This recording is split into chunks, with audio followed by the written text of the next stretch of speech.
哎，徐州那边的分店怎么样了？你放心吧，分公司注册的情况都在稳步进行中。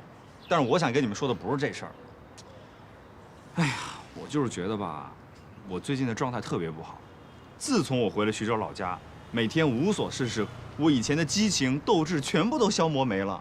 所以我回来呢，除了是要赢奖金，我还想调整调整自己的状态。哎，明儿比赛时间中午1点，你们仨来不来啊？啊？你知道最近啊特别累，忙了1个月了，一直没有见到金刚。就答应小家伙了，带他去海洋动物园。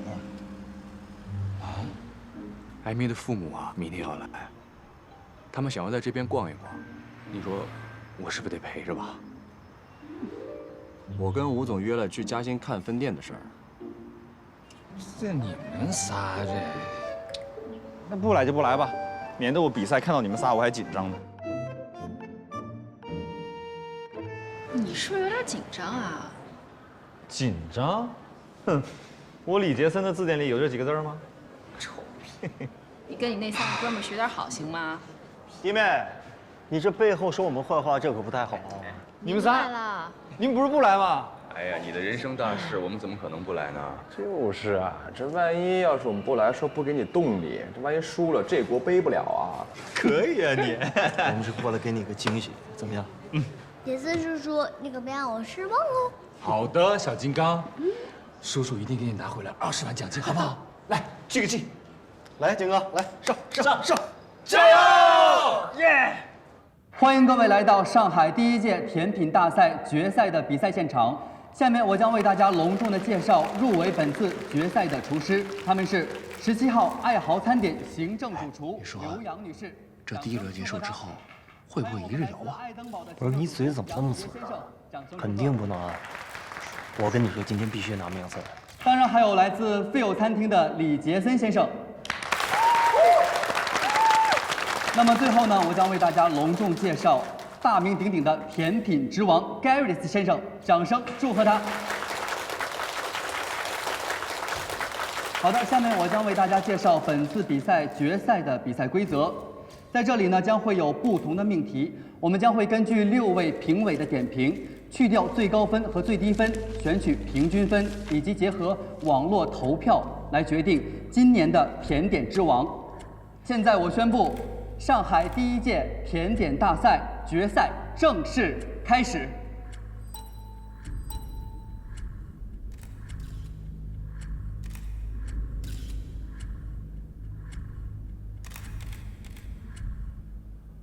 人生感悟。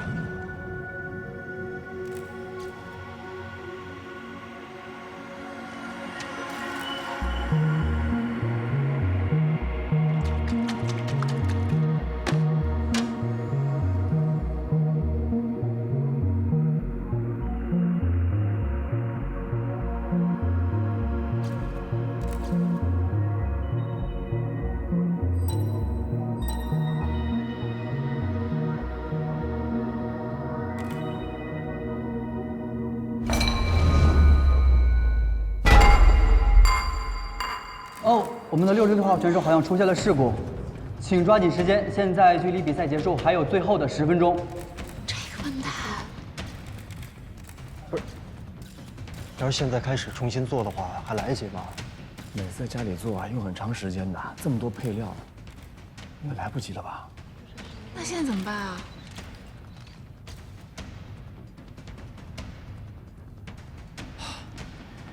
杰森，不要放弃啊！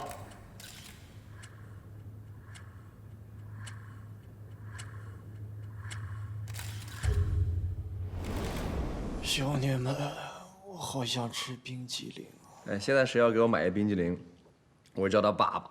等着啊！孙子儿子吃冰淇淋喽！咋做的，爸爸？果汁、养乐多、牛奶，还有一些坚果，搞定。哎，我跟你说，杰森，你这辈子真的不适合当一个哲学家，你是个厨子。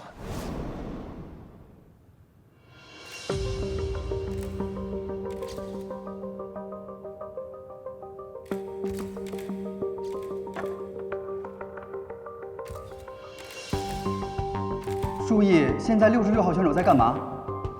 在距离比赛还不到10分钟的时间，他是要放大招了吗？但是，这是什么操作呢？难道是在做甜品界的东北乱炖吗？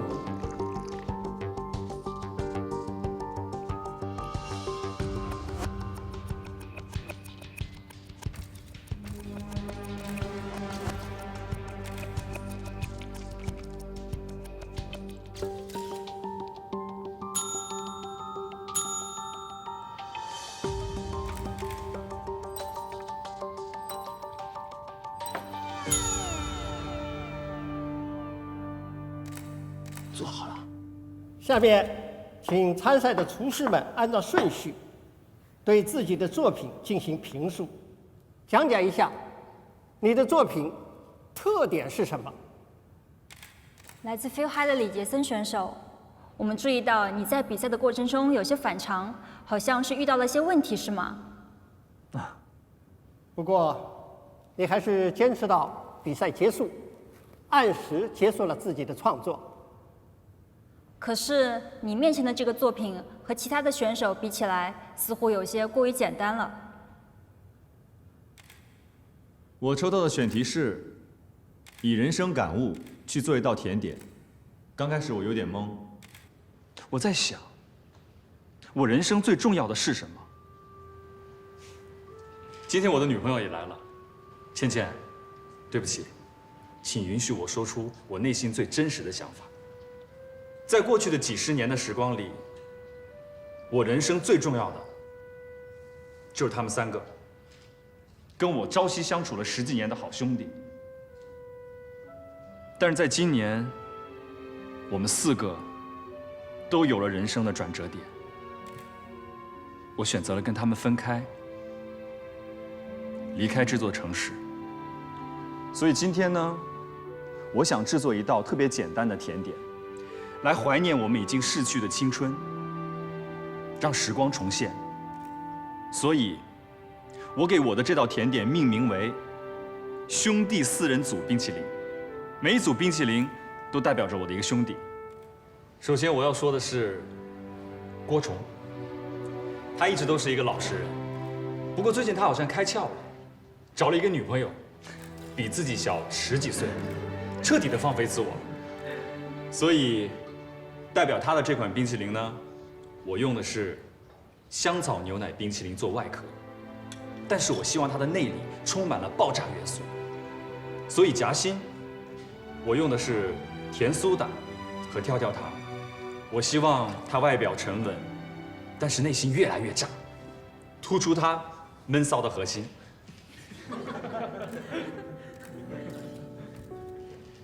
向小飞，他是一个浪漫的人，永远热情似火，上蹿下跳，好像永远有用不完的精力。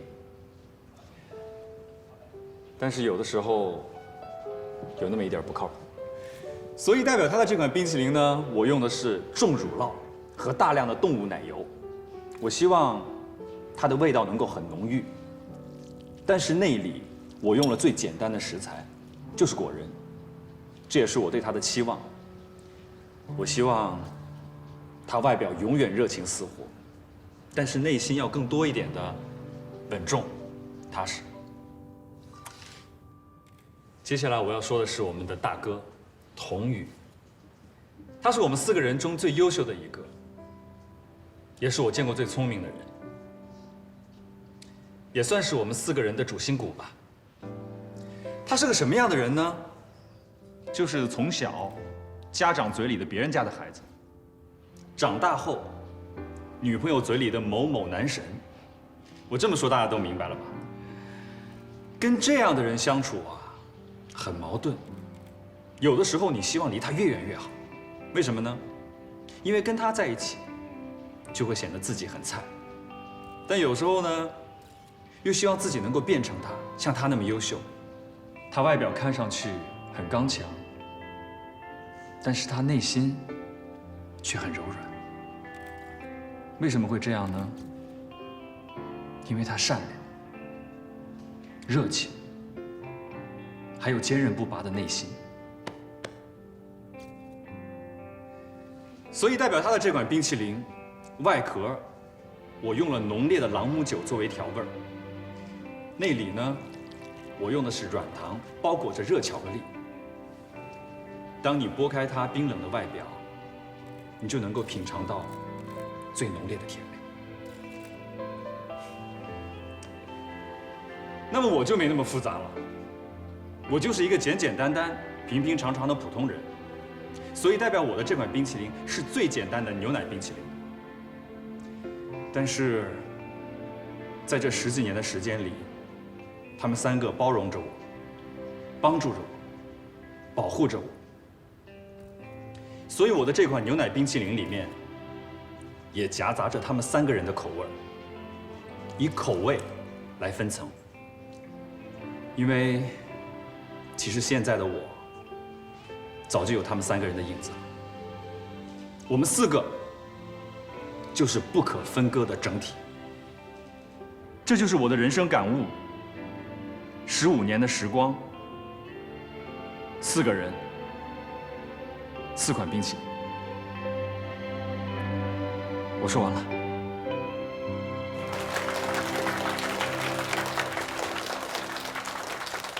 好的，现场尊敬的各位嘉宾、各位媒体朋友，接下来就是最为激动人心的时刻。本场比赛的冠亚季军就在我的手中。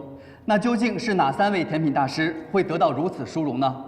首先，让我们通过大屏幕来了解一下他们的支持率。根据网络投票，Gareth 先生的支持率达到了33%，那我们的李杰森先生的支持率达到46%。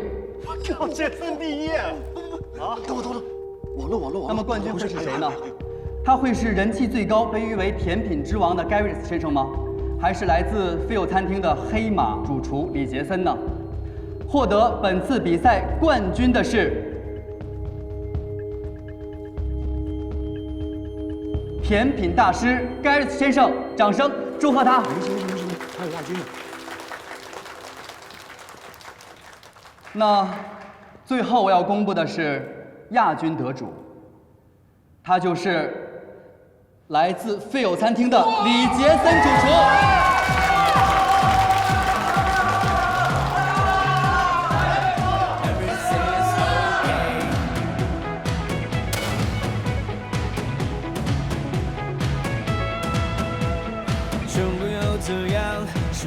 又怎样？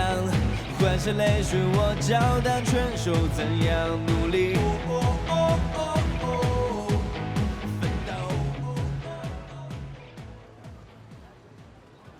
干杯！恭喜啊，杰森！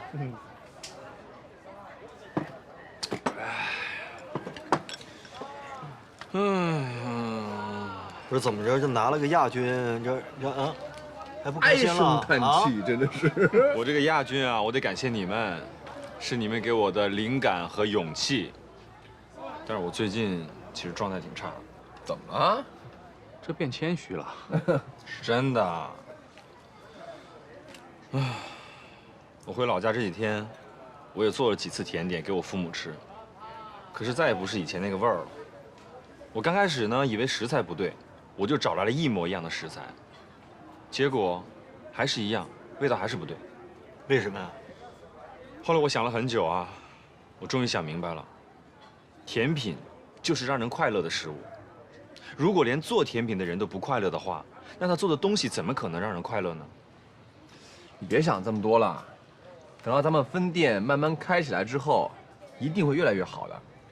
哎，咱们真的要开10家分店吗？啊，小飞。你说新招的助理做出来的甜品不是我做的味道，那10家店味道谁来保证呢？我不能够接受，想甜品，味道发生改变，因为这是咱们的心血。也许这只是一块蛋糕，4大天王和浮云，我都是投入了感情的。我知道，这个投资是小飞千辛万苦找来的，赚大钱嘛，谁不喜欢呢？对不对？哎，但是我们真的要这么一头扎进去做一件我们完全掌握不了的事情吗？如果失败了怎么办呢？那可能失去的不光是一次机会而已，可能连店都没有了。杰森，其实你刚才说的这些所有，一直都是我的顾虑。敬你一个。我也敬你一个，你徐州没白待啊。我最开心的事情就是在后厨做一块又精致又好吃的甜点，我就非常开心了，我就满足了。杰森，我必须跟你说一下，梦想是不分大小的。你今天说的所有的话，我都听懂了，也听进去了。杰森，你放心，我会好好想想的。来。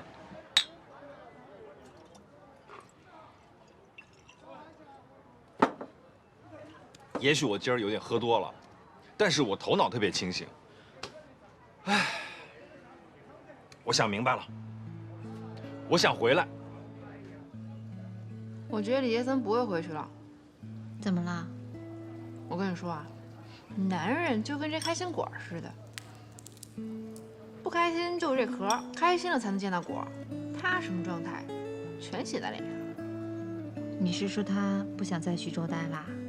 哎，真的，其实徐州的生活挺好的，生活节奏慢，又舒适又安逸，但是太平静了，平静的让人害怕。其实这一切对于我来说好像挺好的，但是这真的是我要的生活吗？我就在想，难道我就要这样过一辈子吗？所以我想明白了，虽然上海对于我来说并不友好，但是我就是想回来。他在徐州就是个壳，果在这儿，所以他肯定会回来。夫唱妇随，倒挺贴心呀。那是，老娘这么多年就谈了这一个，虽然是个半成品吧，哎，慢慢来吧。看着我干嘛呀？你呢？看你那状态就不对劲。我怎么不对劲了？眉毛都这样了，怎么回事啊？哎呀，也没什么，就是比以前忙了吧，然后也不是过去那种感觉了，说不上来。也不奇怪，你俩连装带演的也有1年了吧？可能是我想多了吧。哎呀，杰森，咱们这年龄都不小了，你别骗我们，经不起这折腾啊！就是啊，我头都大了，一会儿什么欢送仪式啊，一会儿什么接风了，有完没完，来来回回的。你给个准信儿。哎，我问问你，你要是回来了，这个徐州分店你该如何是好呀？你如果坚持要开分店，你可以返聘我爸呀，反正他也懂。反正杰森啊，你要回来的话，我们肯定支持你。但你确定真的不走了是吧？唉，我想明白了，真不走了。啊！哎，你们这个反应太让我失望了吧！好不容易想个会开店的，别天天到我们家凑吃凑喝。你们这个。杰森走的那一天啊，我说过，有些流失的东西，再抓也抓不住。然而今天，我却想说，有些永远也不会消失的东西，它任凭岁月如何蹉跎，现实如何碾压，却都不会消失。那就是我们。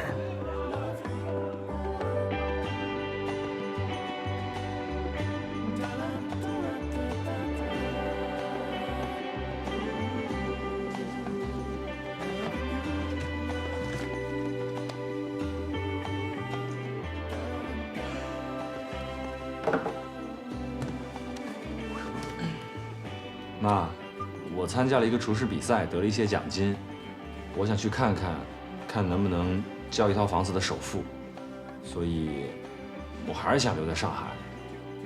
对不起了，妈。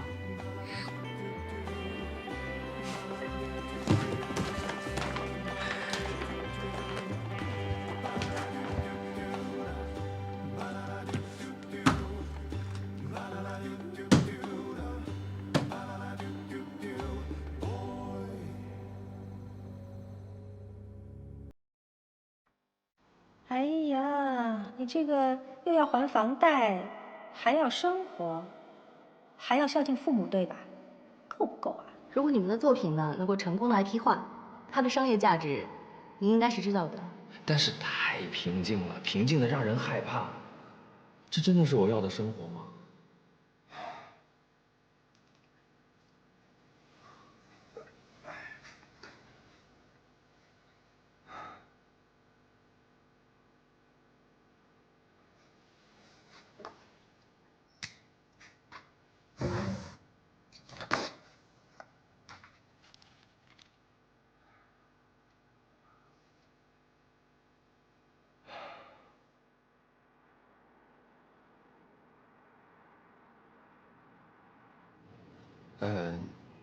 吴总，其实这些天我有些新的想法哈。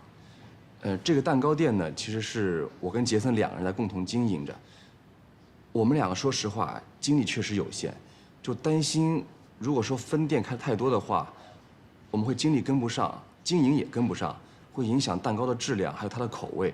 所以，我们再三考虑开分店能不能再少开几家。这不是问题，店一多，口味肯定会参差不齐嘛。你看星巴克，他们一样，虽然是统一种程序，但是口味还是很难做到每家店都一样，差不多就行了。其实我倒是觉得啊，最近听到一个消息，这星巴克第3季度的整体的利润它下滑了7.6%。你到底想说什么？想这个品牌，还有想这些蛋糕、这些用户，都是我和杰森特别想维护的。那杰森曾经也说过，就甜品这个东西是给人带来幸福感和满足感的。那如果说想要把这个甜品做好，那做甜品的这个人必须安心，必须要有幸福感，他才可以把这种幸福感和安心的口味带给所有的老百姓。向先生，现在所有的人都想靠着别人的资本把自己的事情做大，难道你还怕？是我承认，想把事情做大，这是件很好的事儿，我也想这么做，但是有一个前提，就是看他需要付出什么样的代价。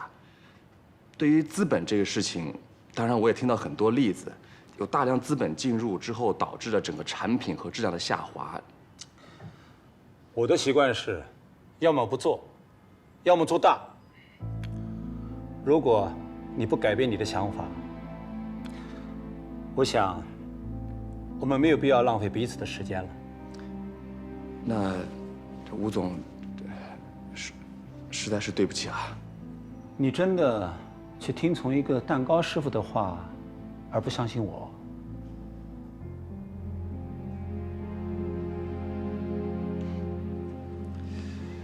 吴总，或许有一点你可能是误会了。李杰森，他不仅仅是个蛋糕师傅啊，他还是我的合伙人，最重要的，他是我兄弟。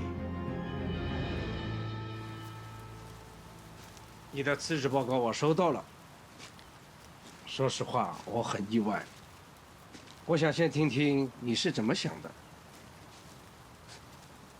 是不是被学校总在传的那所谓师生恋影响了？啊，没有。这事跟艾米没有关系。我自己觉得，我应该做一些改变了。老师，其实我最近写了一本书。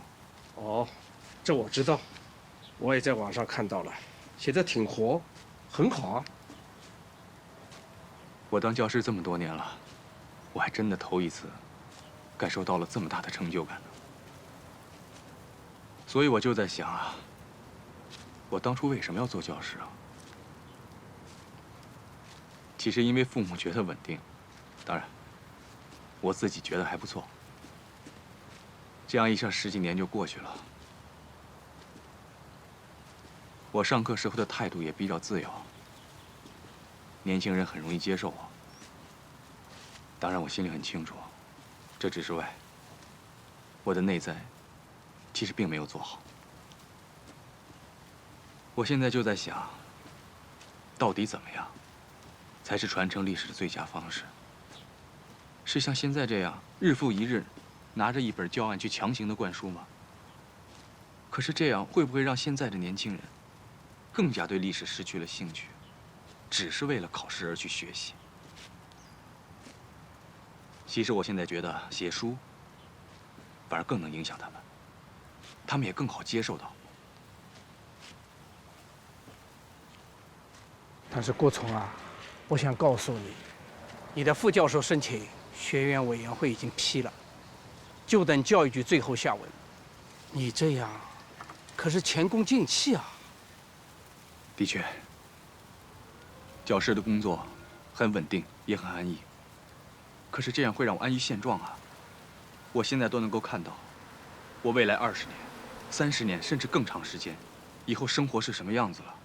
我只想，趁着我现在还年轻，我想去试一试，看看我有没有更多的可能性。这样吧，今天呢，我们先不考虑是去还是留的问题，我们折中一下，我批准你停课1个月，1个月后你把一切都想清楚了，然后是走是留，全凭你自己决定。谢谢老师。每一天的历史都是你自己在书写的。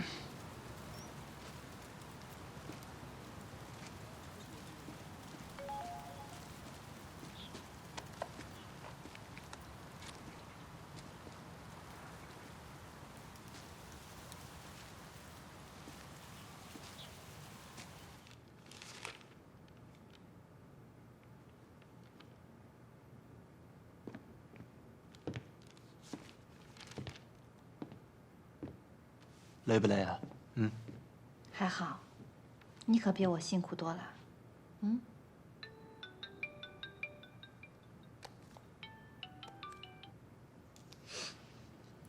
Hello， 你好，我是许多。哦，我方便你说。其实是这边的申报出了点问题，所以很遗憾的通知您，展会组委会拒绝了贵公司关于智能交通的提案 demo。不是你们为什么拒绝了我们的提案呢？能告诉我们原因吗？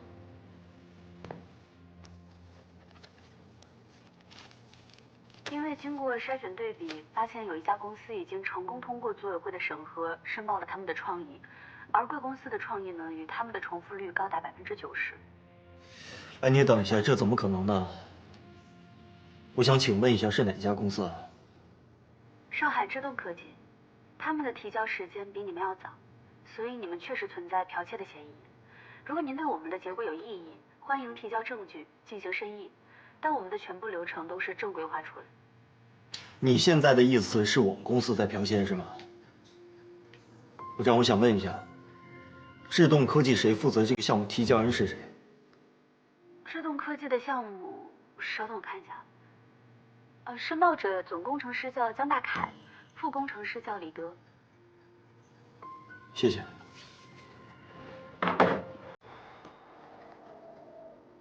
情况我已经基本了解了，你那边什么判断？是这样，我们公司呢真的有非常严格的保密措施，因为 demo 成型以后直接录入童女的电脑，而童女的电脑是面部识别的，所以我们这个保密系统一直做得很稳定。我们现在初步判断，应该不是从公司内部流出的。童宇认为，现在不是我认为，它只有一个可能性，是组委会。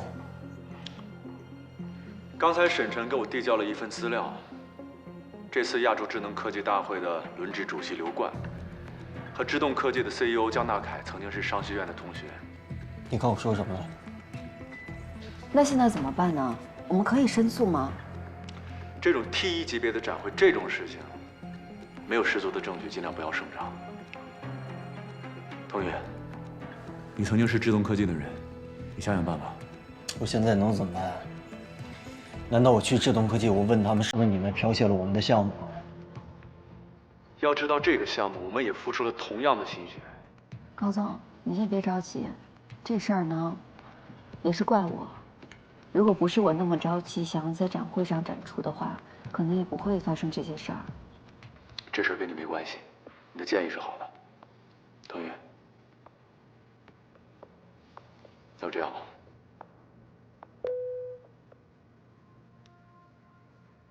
别太难过了，啊？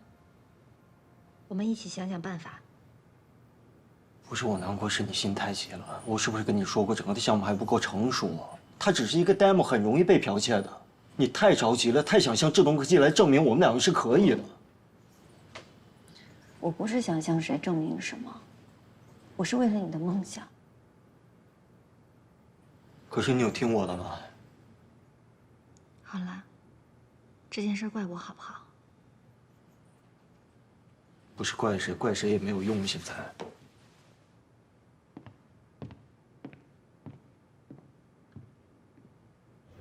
小郭，我今天偷偷加了你的微信。你知道我今天为什么把你叫来了？大概能感觉得到。小郭，我这个人呢很直接，你别介意。你有什么话，你就直说吧。艾米呢，今天带着我和她妈去看了一眼她现在工作的地方。你们去想啊。想的蛋糕确实很好吃，但是这工作呢，确实不是我们想象当中艾米应该做的事情。她妈妈最心痛的是，从小这么努力培养出来的孩子，考上了国内最好的大学，研究生毕业，竟然在一个小小的蛋糕店里做店长，这还能有未来吗？当年我们说要送他出国留学，他不去；毕业了，我们托人在上海找了外企，他不去，却偏偏想去做甜品店的一个店长。他是不是太过于逆反了？啊，略有。他现在连他自己的未来都没想好，你觉得他对自己的爱情想好了吗？再者说，他从小到大娇生惯养，我真的很担心以后这会成为你的负担的。我已经决定好辞职了，我会好好写书的。然后，小郭，我给你一个忠告，你千万不要为了他去做一些迫不得已的选择。他还有时间犯错，还有时间胡闹，可你呢？你还有吗？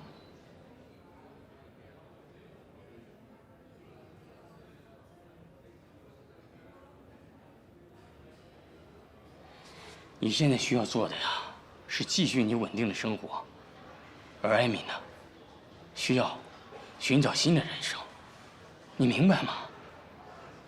叔叔，你想说什么，就直接说吧。我希望你们分开吧。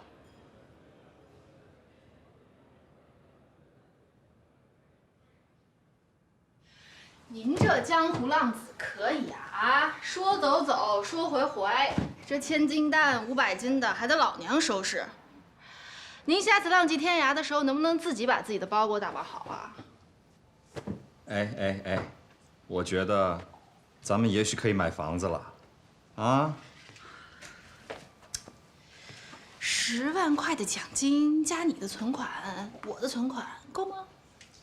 昨天晚上，我妈给了我一笔钱。你管二老借钱了？我没管他们借钱，我就跟他说我要回上海了，我妈就给我一笔钱，说是作为买房基金。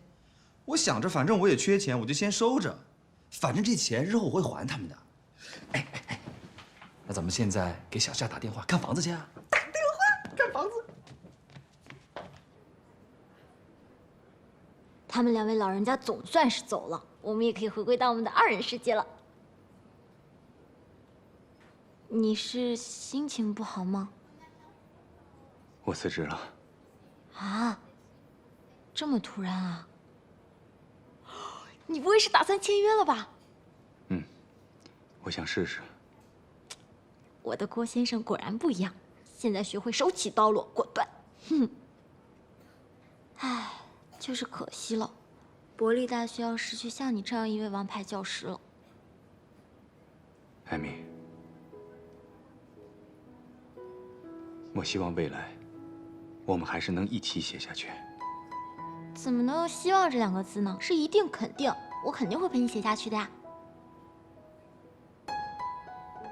为什么我觉得我爸妈来了之后，你变得心事重重的？哎呀，他们说的话你就不能往心里去。我们家人就跟我一样，全靠这张嘴，真的。别这么说你爸妈，不管他们怎么唠叨，都是为了你好。况且他们说的话，其实是对的。他们又跟你说什么了？没有，是我自己觉得，艾米，我们虽然相处得很好，但是我们还是有太多的不同了。而且我年纪比你大这么多，有时候我的选择，不一定以后会对你更好的。你才25岁，你未来的方向还有很多。所以，你想跟我说什么？我们分手吧。你再说一遍。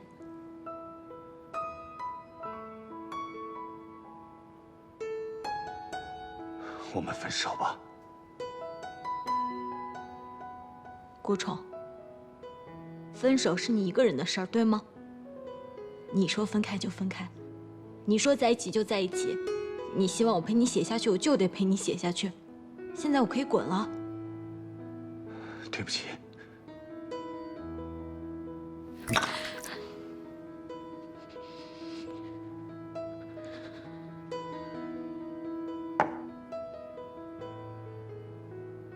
你知道吗？你就注定是一只孤单的鲸鱼。你不在52赫兹，知道为什么吗？因为你不配。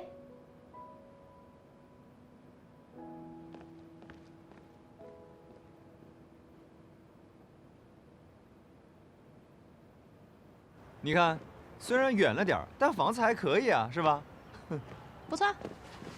哎，小夏，今儿不着急啊。这一片儿要建一个什么高新企业园区，要涨价。涨价啊？不是，我上午跟你约着看房，你都没说涨价，我们到了你说涨价，你这是跟房东约好了忽悠我吧？啊，不是，我刚收到群里通知，这一片都要涨。那涨多少啊？大概比之前的预算涨个20万吧。这么多啊！啊，其实咱可以考虑一下上海周边的房子。你看啊，从这儿往西10公里进入嘉善，那儿真有几个品质相当不错的小区，而且房价才1万多块钱左右。也就是说，以您现在的预算，或许可以直接一步到位整个大2居或者小3居啊。只不过唯一的毛病可能就是多了一个浙江移动欢迎你，但是省下来的钱咱可以买辆车呀，从那儿开车到上海走快速路也就15分钟，你觉得呢？要不去看看？来都来了。看什么看？我看，我是回上海，又不是去浙江。那要不您看看预算能不能？你说的轻巧，你给我啊？行了，你冷静一点，人小夏也是给咱推荐房子，你别有气往人家身上撒。上午我们给他打电话的时候还没说涨价，我们大老远跑过来，突然就涨价，这不是闹着我们玩吗？这没钱咱就再攒，你别着急。我不就是想给你一个家吗？谢谢小夏。啊，没事，应该的。走。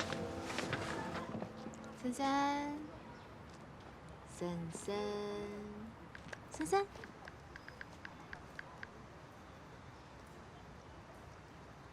你再玩手机，我就把你手机扔了。我在找童宇他们借钱，我要买房。你以为借钱不还啊？买房子又不是逞能的事儿，得做计划。我做了计划。这次我回上海，我一定要给你一个家。买房子又不是你想买就能买到的。再说我也不着急啊。我着急。你着急你也得靠你自己啊。我现在不是靠我自己不行吗？你之前给我那些书，我现在算是彻底读懂了。书里面有英雄，也有小人物，而我注定就是那活不过3章的小人物。现在弄成这个样子，怪我没有看清我自己。别这么想吧。我知道我自己什么样，这就是现实。